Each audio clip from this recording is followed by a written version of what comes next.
철도 사업법입니다. 그죠? 자, 이 철도 사업법도 철도산업발전기본법의 연장선상에서 생각하시면 됩니다. 연장선상에서. 자, 이 법은 2004년도에 제정이 됐어요.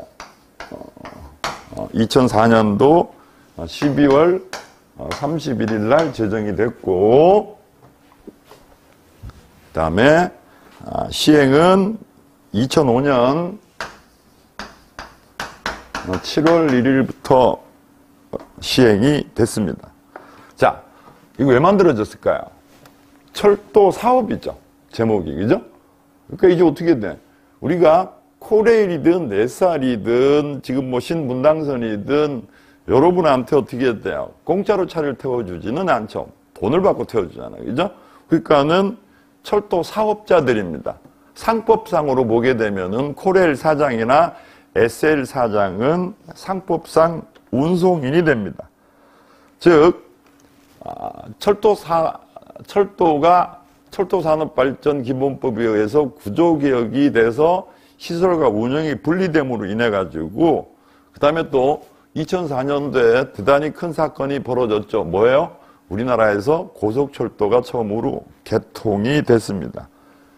그 다음에 철도 이용자의 요구가 대단히 다변화될 수밖에 없게 되는 겁니다.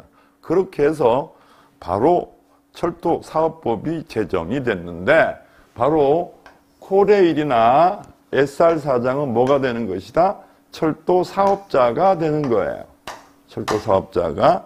그리고 상법상에 봤을 때는 어떻게 해야 돼요? 이 사람들이 운송인이 되는 겁니다. 무슨 뜻이다? 아시아나, 대한항공 사장도 운송인이고, 그렇죠? 그 다음에 고속버스 회사 사장도 상법상으로 보면 운송인이에요.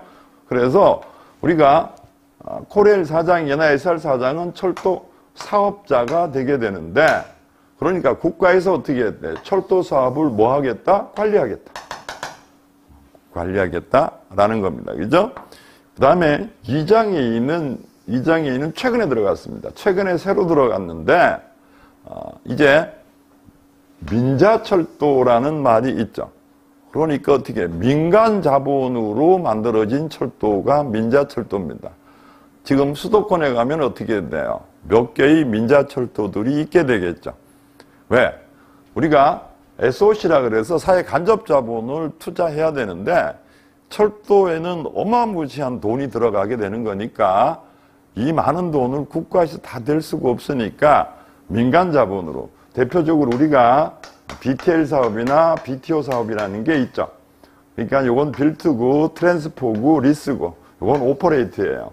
뭐 용인 경전철이나 그 다음에 김포 골드라인이나 이런 어떻게 돼요? 민간 자본으로 100% 한 것도 있고, 민간 자본과 제3섹터 철도라 그래서 공공자본이 같이 들어간 것들도 있습니다. 어쨌든 민자철도는 어떻게 돼요? 특히 김포 골드라인 같은 경우에는 굉장히 원성이 차지하죠. 그렇지만 금방 어떻게 돼요? 금방 제가 BTL이나 BTO는 뭐 굳이 시험 출제 범위는 아니니까 리스하고 오퍼레이트의 차이입니다. 그죠? 그래서 이 부분에 대해서도 이제 자꾸 많아지니까, 제가 노량진 가면서 느끼는 게, 지하철을 타게 되면 여러분도 지하철 타면서 한번 선을 보세요. 엄청나게 많은 선들이 있습니다. 그 중에 상당한 것들이 무슨 철도예요? 민자철도다 보니까 이제 관리나 감독이 필요할 때가 됐구나라고 해서 최근에 2장의 2로 해서 민자철도 운영의 관리 감독에 대해서 들어갔습니다. 자, 그 다음에 철도 서비스 양상입니다. 무슨 뜻이에요? 지금 철도 사업자는 일단 어떻게 돼요? 공기업이지만 공공성도 필요하지만 뭐도 필요해요? 효율성. 즉, 적자를 너무 봐서는 안 되겠죠. 지금 뭐 메트로도 적자가 엄청나고 코레일도 계속 적자가 나니까 결론은 적자를 줄이기 위해서는 어떻게 해야 돼요? 서비스를 줄일 수도 있겠죠. 그래서 이용자의 불편을 줘서는 안 되겠다고 해서 철도사업법에서 철도 서비스 향상에 대한 영역들이 들어있는 겁니다. 그래서 서비스 잘하는 철도회사한테는 뭐 혜택도 주고 또 우수철도 마크도 주고 뭐 그런데 큰 의미가 없죠. 왜? 그럼 철도 회사가 많아야 경쟁이 되는데 일반 철도는 코레일이 다 운영하니까. 그래서 어쨌든 어떻게 돼요? 여러 개의 철도 회사가 운영된다라고 생각하고 만들어진 법들입니다. 그 다음에 4장은 전용철도라는 겁니다. 전용철도. 자, 요거는 지금 뭐 이 중에 철도 차량 운전면허 소지자들이 가장 가고 싶어 하는 전용철도는 포스코나 현대제철이죠. 이 전용철도는, 이거는 자신의 수요. 그러니까 타인의 수요가 아니고 내가 필요해서, 내 회사가 필요해서 내 공장 안에 깐 철도라고 보시면 되겠습니다.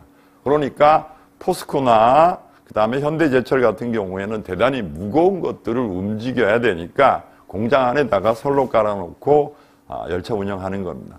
그 다음에 또 어디가 많다? 우리나라 화물에서 절대적으로 차지하는 게 시멘트죠. 그래서 시멘트 회사들도 어떻게 해야 돼요? 공장 안에 선로를 깔아놓고 그걸 어디까지 연결시켜놨다? 열차역까지 연결시켜놨습니다. 이런 철도를 뭐라고 얘기한다? 전용철도라고 얘기를 합니다. 그러니까 뭐하고는 관계없다? 일반 철도하고는 전혀 관계없는 어떻게 돼요? 자신의 수요에 의해서 필요해서 깔아놓은 철도에 대해서 나와 있는 게 전용철도 부분입니다. 그 다음에 5장은 바로 뭐다? 국유철도 시설의 활용 지원입니다.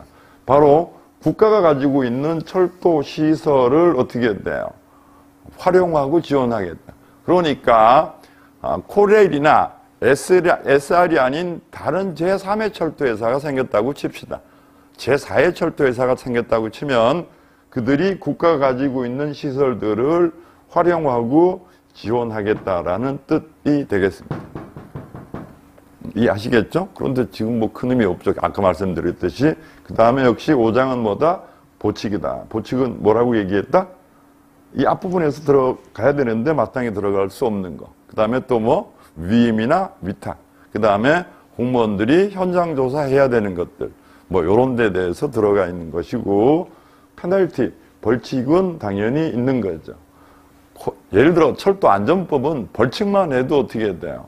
2박 3일은 해야 되는데 다행히 철도산업발전 기본법이나 그 다음에 철도사업법의 벌칙은 제가 딱 10분만 설명하면 10분도 필요 없어요.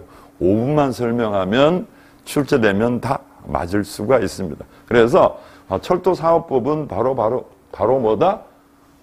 코레일이나 SR이나 그 다음에 민간 철도 회사의 대표자들은 사업자죠. 그러니까 이 사업자들이 제대로 철도 서비스를 하고 있는지 철도 사업을 하고 있는지 관리하겠다라는 거고, 어떤 의미였다? 2005년도에 4년도에 만들어질 때만 해도 지금같이 코레일이 거의 독점적으로 운영하는 게 아니고 꽤 많은 철도 회사들이 만들어져서 운영되는 그런 걸 가정해서 만들어진 법이라고 보시면 되겠습니다.